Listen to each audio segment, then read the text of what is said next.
pretend. Stick by my side even the world is giving in.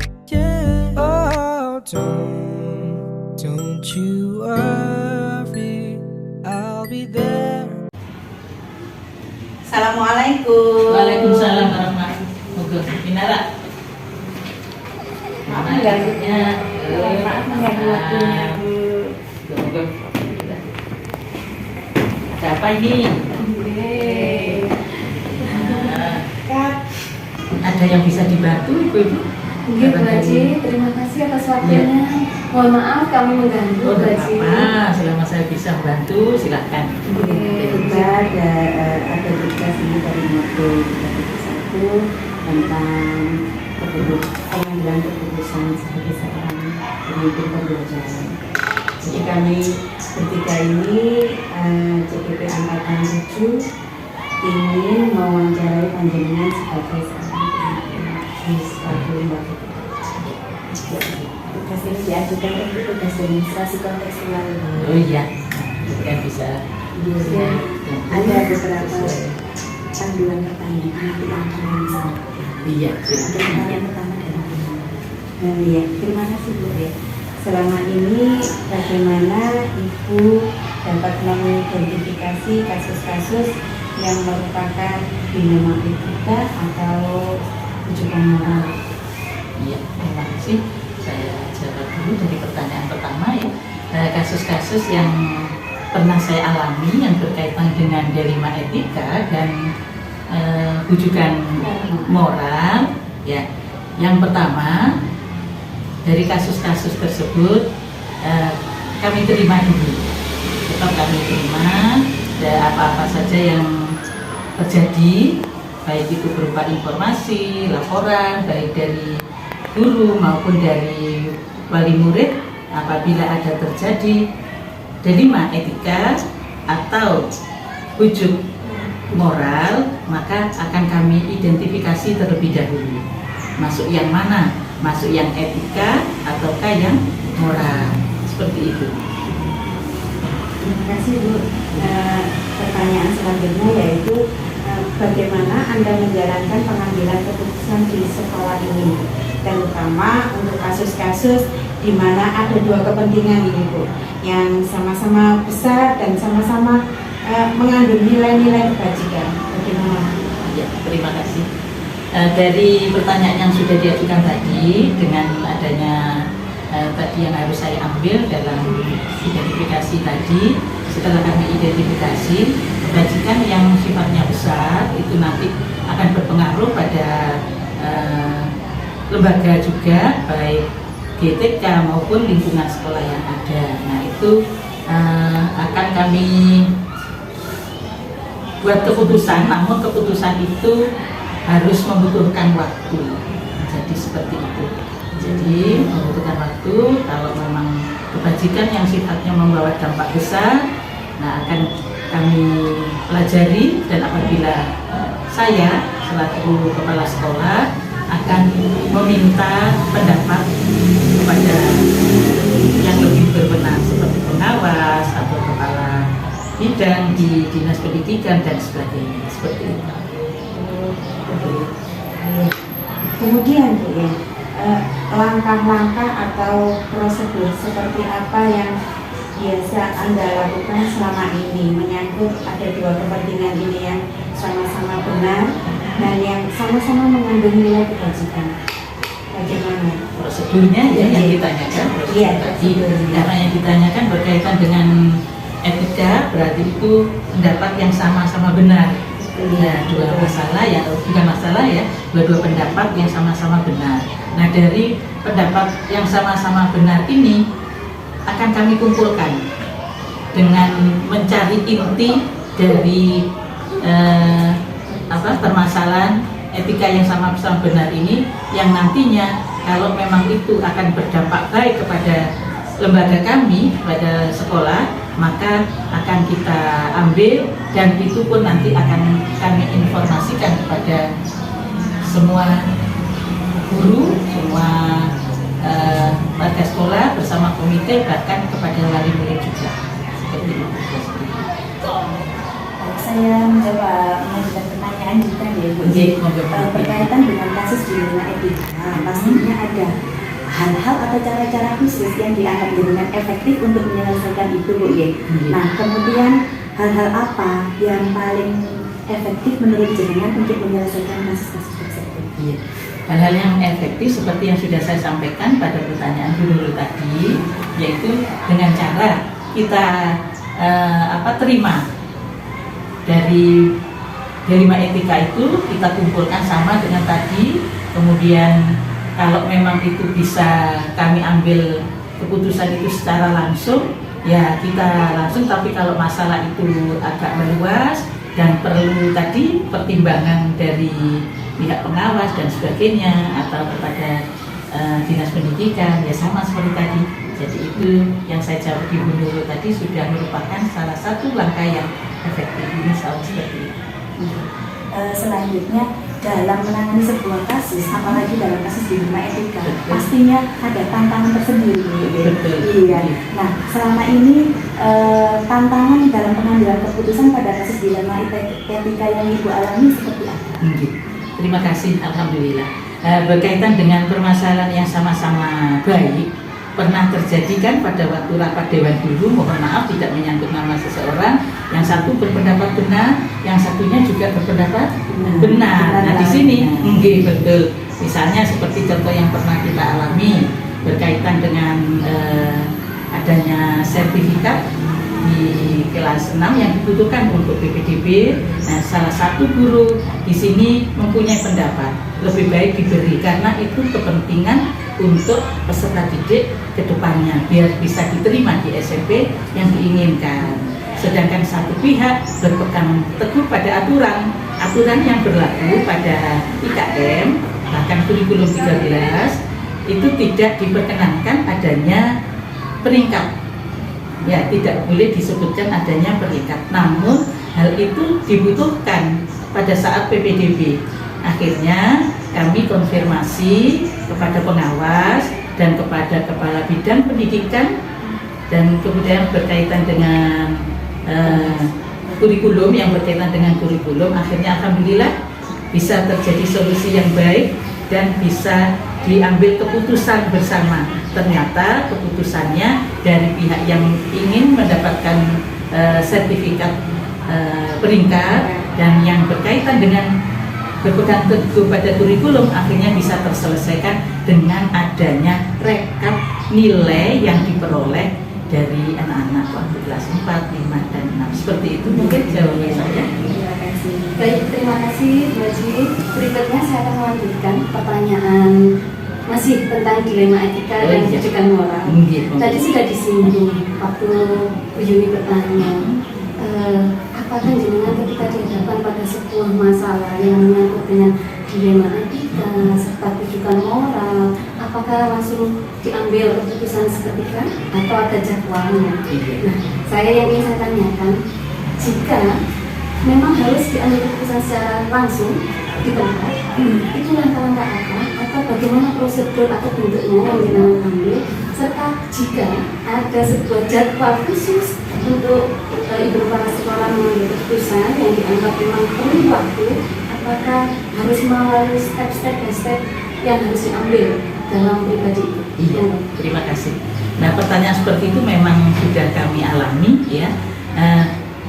Yang pertama, tetap mengedepankan perasaan dari yang punya pendapat yang sama-sama benar tersebut, supaya tidak terjadi rasa istilahnya kurang enak antara yang satu dengan yang lain. Jadi perasaan itu tetap harus kami jaga supaya di lingkungan kita tidak terjadi hal-hal yang tidak diinginkan, sehingga kerukunan tetap terjalin, sehingga dengan kerukunan insya Allah semuanya akan bisa sukses kita raih bersama. Seperti itu. Terima kasih Bu. Berikutnya pertanyaannya adalah adakah seseorang atau faktor-faktor apa yang selama ini mempermudah atau yang dapat membantu Ibu dalam pengambilan keputusan, yakni dilema etika atau pendidikan moral? Siapakah yang mendorong Ibu atau mempunyai inspirasi khusus nih? Oh gitu ya. Terima kasih, alhamdulillah. Pertama, saya percaya diri kepada Allah dengan tetap memohon petunjuk dari Allah, semua kebaikan akan terjadi dan semoga semua yang kurang baik disingkirkan oleh Allah. Alhamdulillah, itu motivasi saya yang menjadi kuat. Yang pertama seperti itu. Yang kedua, juga rekan-rekan dari lingkungan sekitar, para guru senior dan teman-teman kepala sekolah, antar kepala sekolah biasanya sharing kalau ada masalah seperti ini. Kalau memang tidak bisa secara langsung karena membutuhkan waktu, baru kami biasanya saling bertanya sesama kepala sekolah yang bisa memang diajak untuk menyelesaikan masalah itu. Seperti itu. Ini punya pertanyaan terakhir Ibu. Monggo.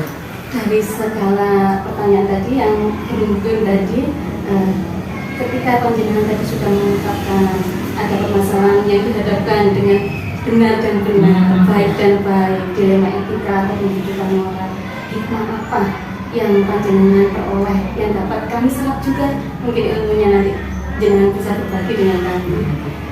Terima kasih Bu Rahmi.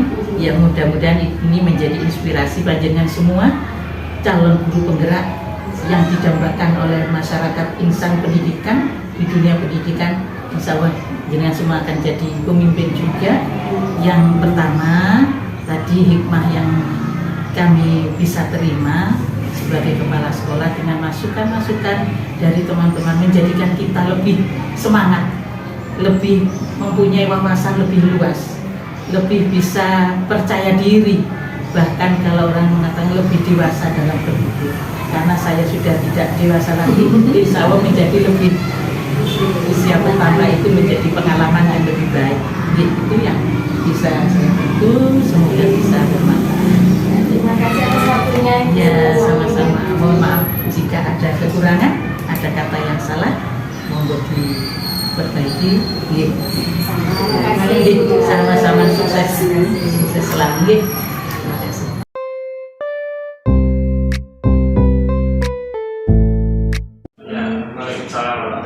Mohon maaf mengganggu waktu panjenengan. Ini Pak, berkaitan saya tugas dari guru penggerak angkatan 7 membuat video tentang demonstrasi visual, yaitu mewawancarai dan menganalisis kepala sekolah dari suatu lembaga. Kebetulan tadi saya di lembaga saya sudah melakukan, sekarang tinggal sama jenengan selaku kepala sekolah di SMA yang di Bali. Iya, nggak apa-apa Bu, ini bisa saya bantu selagi apa yang bisa saya bantu untuk kelancaran tugas dari Ibu sebagai calon guru penggerak. Terima kasih Pak. Ini berkenaan dengan tugas mobil dari saya Pak, yaitu pengambilan keputusan dan sekali-kali kewajiban sebagai seorang pemimpin. Makanya saya ingin mewawancarai jenengan selaku kepala sekolah di SMA yang kita ini. Ini saya ada beberapa pertanyaan yang ingin saya ajukan. Pertanyaannya ini tentang dilema etika. Yang pertama saya tanyakan ini sebagai seorang pemimpin nih Pak ya, pastinya jenengan pernah mengalami kasus-kasus yang diantara dua dilema itu ya, yang sama-sama benar mungkin ya. Nah ini Bapak untuk mengidentifikasi jika ada kasus-kasus yang merupakan dilema etika atau bujukan moral, itu bagaimana cara mengidentifikasinya? Ya, kalau berkaitan dengan dilema etika, yang bisa diidentifikasikan itu pertama berkaitan dengan kebijakan yang sama-sama benar. Dalam satu kasus ini pernah saya alami ketika siswa saya ini merupakan seorang atlet dan kebetulan mendapatkan panggilan untuk teaching klinik di Surabaya karena untuk persiapan PON. Yang kedua, jadwal pelaksanaan teaching klinik itu bersamaan dengan ujian akhir, sehingga ini sama-sama penting, yang mana di satu sisi anak ini sudah kelas akhir, jenjang akhir, dan harus melaksanakan ujian akhir. Karena kalau nggak mengikuti ujian akhir, maka nilainya ini tidak bisa dimasukkan ke dalam ijazah. Yang kedua, sama pentingnya karena anak ini merupakan pilihan dari Provinsi Jawa Timur untuk dijadikan sebagai salah satu tim di persiapan PON, Pekan Olahraga Nasional. Nah, ini yang menjadi dilema bagi kami. Kalau tidak kita kirimkan, maka nama sekolah ini juga nantinya akan berpengaruh di Dinas Pendidikan dan juga di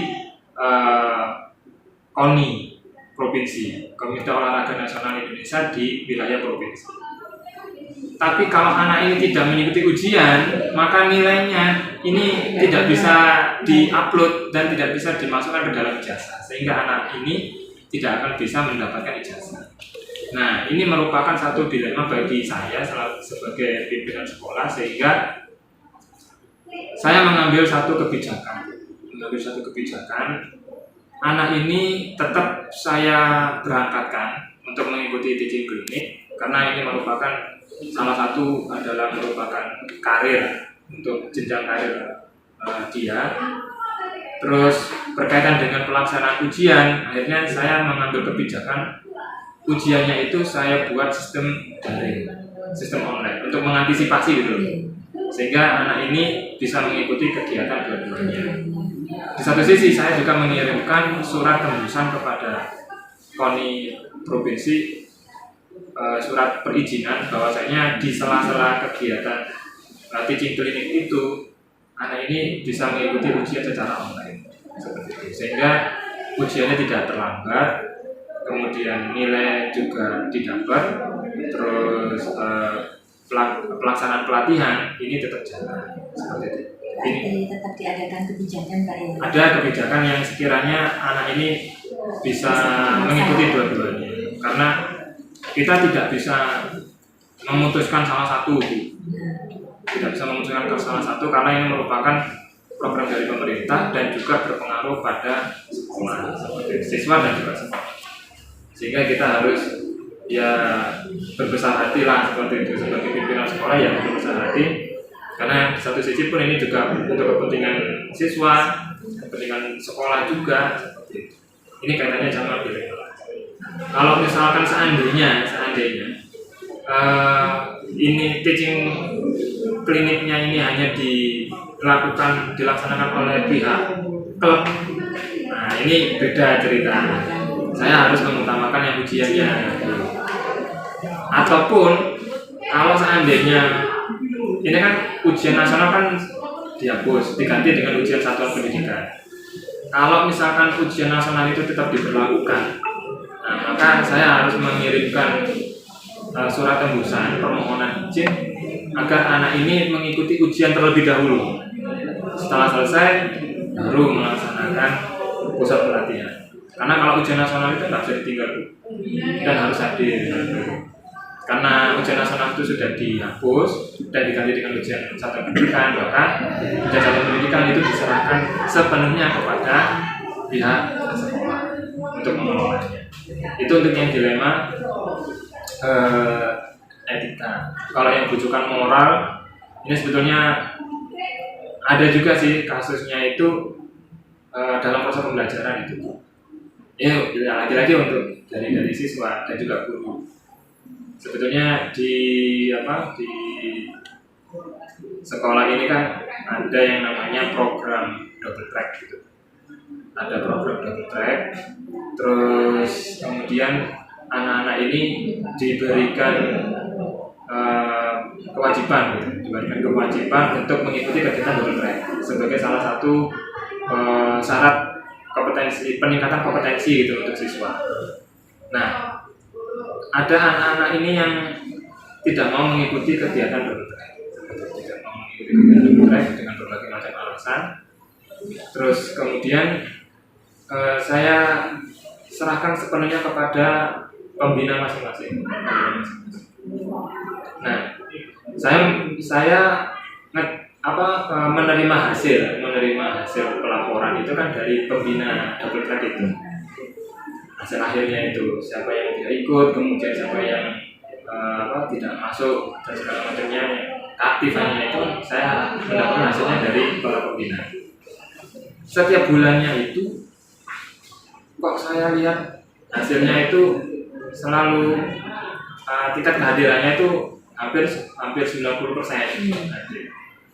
Tetapi kenyataannya ketika saya cek di lapangan, yang hadir itu tidak menyampai 90%. Ketika saya sampaikan permasalahan teman-teman itu kepada pembina, hanya saya sampaikan kok tidak sesuai, ada ketidaksesuaian seperti itu. Nah, ternyata pembina ekstra itu diam-diam ini memanipulasi data kehadiran siswa. Karena apa? Karena kehadiran siswa di double track itu kan juga saya jadikan persyaratan untuk penerbitan sertifikat gitu loh, sertifikat keahlian gitu loh. Kalau misalkan tidak ada data yang valid berkaitan dengan kehadiran, maka sertifikat itu tidak bisa dikeluarkan. Nah, sertifikat itu bisa dipakai sebagai modal bagi siswa untuk bekerja di dunia industri seperti itu. Nah, ternyata anak-anak ini oleh pembinanya, biar anak-anak ini mendapatkan sertifikat semua, jadi datanya itu, data kehadirannya itu dibuat hampir 90% hadir semua. Ini temuan yang saya dapatkan ketika pelaksanaan double track. Ya, istilahnya bujukan moral yang sekiranya anak-anak ini bisa mendapatkan sertifikat dari sekolah tanpa mengikuti program sekolah. Nah, ini kan yang seharusnya kan sudah bertentangan dengan program sekolah. Sekolah punya program, punya kebijakan, punya ketentuan. Anak-anak selain mengikuti pembelajaran akademik juga dibekali dengan skill seperti itu. Nah, skillnya ini yang kadang kurang dioptimalkan sama pembina masing-masing. Seperti itu. Ini kasus yang sering saya temui seperti itu. Ini tadi berarti secara tidak langsung saya sudah menemukan jawaban atas pertanyaan yang nomor 2, Pak. Saya lanjutkan pertanyaannya. Pasti dalam menyelesaikan kasus-kasus tersebut kan ada langkah-langkah atau prosedurnya ini ya, Pak ya. Nah, langkah-langkah atau prosedur seperti apa yang biasa Bapak gunakan untuk menyelesaikan kasus-kasus tersebut? Pertama, untuk misalkan ada permasalahan-permasalahan yang terjadi, itu kita tidak bisa serta-merta langsung memberikan satu kewenangan atau menyalahkan satu pihak gitu loh. Tapi yang pertama saya lakukan adalah melakukan pemantauan, melakukan observasi gitu loh. Melakukan observasi, kemudian dari hasil observasi itu baru nanti saya olah gitu loh. Saya olah apakah benar laporan yang saya terima dengan kenyataan yang saya temui di lapangan. Kadang-kala kalau misalkan saya hanya menerima laporan saja, tidak ditindaklanjuti, nah ini bisa-bisa saya membuat kebijakan yang salah kan begitu. Nah, biar tidak terhindar dari itu, maka laporan tetap saya terima, kemudian saya cross check di lapangan. Kalau memang ada kesesuaian, maka ada program tindak lanjutnya, ada peningkatan. Kalau misalkan ada ketidaksesuaian, maka saya ajak pembina masing-masing ekstra misalkan gitu, atau pembina double track ataupun guru yang mengajar di kelas misalkan, itu untuk saya lakukan komunikasi dua arah gitu loh. Saya ajak komunikasi dua arah, kemudian saya wawancarai, saya interview atau saya lakukan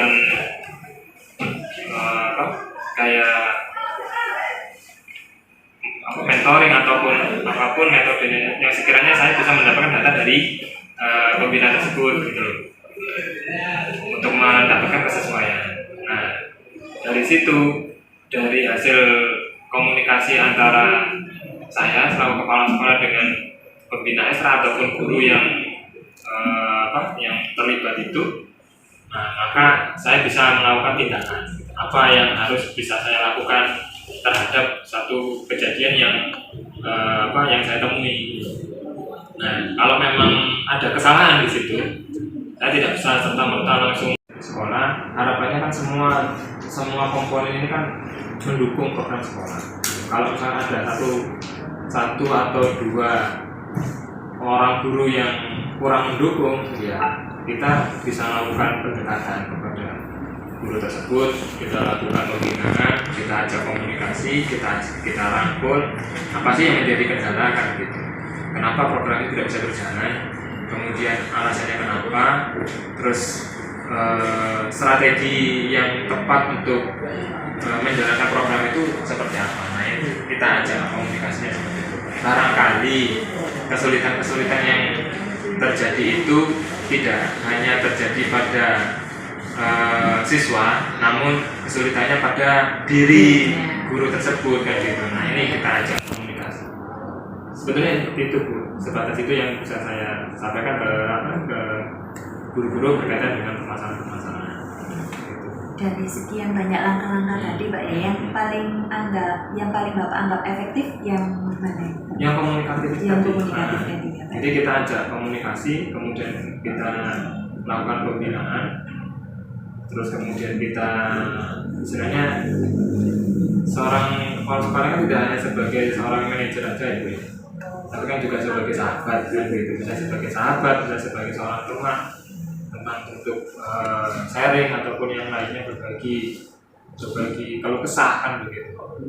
Tapi kadang-kadang juga di samping itu ada ketegasan dari kepala sekolah untuk memberikan konsekuensi bagi guru-guru yang tidak bisa mengikuti program sekolah seperti itu. Tapi kalau misalkan kita sebagai kepala sekolah langsung memberikan sanksi atau menjudge seseorang itu tanpa adanya komunikasi lebih awal, nah ini bisa dikatakan nanti kepala sekolahnya ini yang bermasalah ya. Bisa dikatakan kepala sekolahnya yang otoriter ataupun kepala sekolah yang tidak bisa mendengarkan keluh kesah dari anak buahnya. Nah, sedapat mungkin kita menampung itu aspirasi apa yang menjadi kelemahan dari masing-masing personal tersebut. Tentunya ada ya Pak ya, dalam kasus itu pasti ada suatu tantangan nih Pak. Tantangan seperti apa yang pernah Bapak alami dalam menyelesaikan kasus-kasus dilema etika ini? Tantangannya egoisnya, ya. Istilahnya tantangannya itu yang paling banyak saya dapatkan itu ya di satu sisi ya egoisnya itu, di satu sisi yang lain ini sudah tahu salah masih ngeyel gitu ya, kekeh dengan pendapatnya padahal bukti-bukti sudah ada, sudah jelas. Terus kemudian dia tuh berusaha untuk mencari pembelaan gitu. Ini tantangannya. Kadang juga tingkat senioritas. Nah, senioritas ini juga berpengaruh karena misalkan kepala sekolahnya masih muda, terus kemudian anak buahnya sudah berusia jauh lebih tua dari kepala sekolahnya. Ini tingkat senioritas ini yang juga berpengaruh. Sehingga kita mau melakukan pembinaan, melakukan komunikasi yang baik, ini terkendala dari rasa senioritas itu yang agak sulit gitu loh. Kadang-kadang orang-orang yang mohon maaf, kalau orang yang senioritas ini biasanya kalau diatur sama orang yang usianya lebih muda dari beliaunya ini agak wagagan gitu, agak kayak gimana gitu loh. Ada rasa beliau senior seperti itu. Jadi senioritasnya lebih, itu tantangannya. Kalau yang usia guru-guru yang masih muda-muda masih enak, jadi tidak begitu menantang. Yang menantangnya yang senioritas ini. Baik Pak, dalam menyelesaikan kasus-kasus ini Pak ya kan, tentunya Jibran ini punya solusi.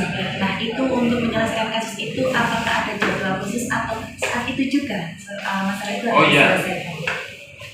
Tergantung Bu, tergantung. Ada, kalau memang permasalahannya ini bersifat urgent gitu ya, bersifat mendesak dan harus selesaikan seketika itu, maka kepala sekolah bersama dengan pihak-pihak tertentu ini mengadakan satu komunikasi secara khusus kepada guru yang ada permasalahan gitu, dan harus diselesaikan. Kalau diselesaikan tidak boleh ditunda, sehingga harus diselesaikan ketika itu, terus kemudian diajak komunikasi, dicari solusi yang paling pas, kira-kira apa yang menjadi permasalahannya, terus tindak lanjutnya seperti apa. Terus kemudian kalau misalkan memang kasusnya ini tidak begitu mendesak dan bisa dilakukan pembicaraan yang lebih intensif, nah baru nanti kita jadwalkan pertemuan dengan salah satu pihak yang bermasalah. Nanti saya juga akan meminta bantuan dari wakil kepala sekolah saya untuk bisa istilahnya biar ada dengar pendapat gitu loh. Kalau misalkan dari saya sendiri mungkin beliaunya masih belum bisa menerima gitu. Tapi kalau misalkan ada pihak lain yang bisa menjembatani atau menengahi dan segala macamnya, ada pihak ketiga, itu jauh lebih efektif gitu. Tapi kalau misalkan urusan yang mendesak seperti contohnya kayak permasalahan siswa, kemudian yang berkaitan yang melibatkan orang tua, nah terus orang tuanya komplain ke sekolah, nah hari itu juga harus diselesaikan. Karena kalau misalkan ada orang tua kemudian penyelesaiannya ini masih ditunda-tunda, kasihan orang tuanya, dia bolak-balik ke sekolah kan gitu loh, kasihan. Jadi harus segera diselesaikan. Tapi kalau misalkan permasalahan ini bisa di pembicaraan yang lebih mendalam lagi, intensif lagi, ini baru nanti dijadwalkan seperti itu. Tentunya dalam menyelesaikan masalah nih Pak, adakah seseorang atau faktor tertentu gitu Pak yang menjadi motivasi jenengan untuk bisa membantu menyelesaikan kasus-kasus yang jenengan? Ada. Yang memotivasi saya ini yang pertama wakil kepala sekolah bidang kurikulum, karena beliaunya ini kan senior, terus kemudian sudah berpengalaman menjadi kepala sekolah lama. Terus beliaunya pun juga aktif di perguruan tinggi, wakil rektor. Nah sehingga saya butuh kalau misalnya ada permasalahan yang sulit, saya minta pendampingan gitu. Saya minta pendampingan dari beliaunya, karena saya jadikan di samping beliaunya sebagai wakil saya, nah beliau ini pun juga sebagai media komunikasi saya. Jadi kalau saya ada kesulitan, saya minta bantuan kepada beliau. Pak, kira-kira gimana kalau misalnya mengatasi masalah ini, kira-kira menurut pengalamannya apa sebagai yang pernah menjadi kepala sekolah lama baik di SMK maupun di SMA itu seperti apa gitu. Kadang-kadang kalau misalkan ada orang tua atau wali murid yang komplain ke sekolah dengan tingkat emosi yang tinggi, nah saya minta pendampingan dari beliaunya. Bisa meredam. Jadi, kalau misalkan saya, ya bisa jadi nanti saya kesulut emosi. Memang sebetulnya kan kepala sekolah kan harus tidak boleh menunjukkan rasa emosi yang tinggi kan, karena menyangkut juga kalau misalnya seperti itu malah nggak jadi selesai masalahnya. Masalah itu kan harus bisa diselesaikan dengan kepala dingin. Kalau misalnya sama panas malah tambah menimbulkan masalah baru. Baik Pak, pertanyaan terakhir nih Pak. Dari semua yang telah Bapak sampaikan tadi, pembelajaran apa yang bisa Bapak petik dari pengalaman Bapak saat mengambil keputusan di kasus Dilema Etika? Ya, yang pertama Bu, kita harus mengetahui tingkat permasalahannya. Kita tahu dulu tingkat permasalahannya. Kemudian kita juga harus tahu skala prioritasnya, seperti itu. Terus kemudian jangan sampai jangan sampai kebijakan atau keputusan dari kepala sekolah itu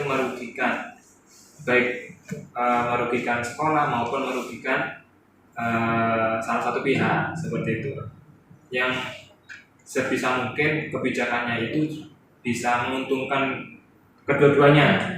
seperti itu. Kalau misalkan merugikan salah satu pihak, tentunya kan pasti ada yang merasa kecewa nantinya, ada yang dikecewakan. Nah, ini yang bisa kita ambil. Makanya untuk membuat satu keputusan atau kebijakan ini tidak bisa serta-merta langsung memutuskan, tapi kita harus melihat prosesnya dulu, kita harus melihat riwayat gitu loh, riwayat kasusnya seperti apa. Jadi itu yang bisa kita ambil untuk kebijakannya. Terima kasih Bapak, mungkin dari saya cukup itu saja. Banyak sekali manfaat yang saya ambil dari percakapan kita hari ini. Baik Bapak, terima kasih atas waktunya. Sama-sama. Saya mohon maaf apabila kurang berkata-kata dan kata-kata yang salah. Sama-sama, saya juga terima kasih Bu. Terima kasih Pak Didi.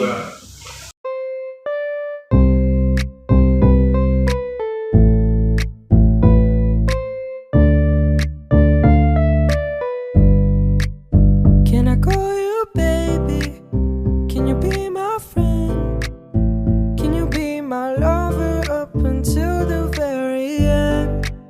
Let me show you love, oh no pretend.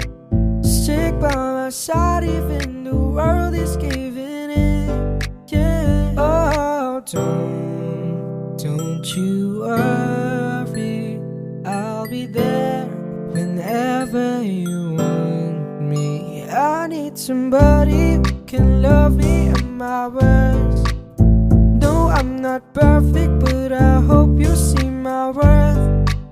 'Cause it's only you, nobody knew I put you first. And for you, girl, I swear I do the worst.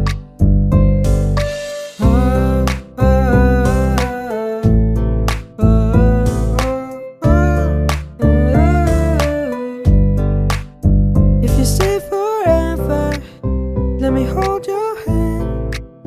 I can feel those places in your heart no one else can. Let me show you love, oh not pretend. I'll be right here, baby, you know it's sink or swim. Oh, don't you worry, I'll be there whenever you want me. I need somebody who can love me at my worst. No, I'm not perfect, but I hope you see my worth.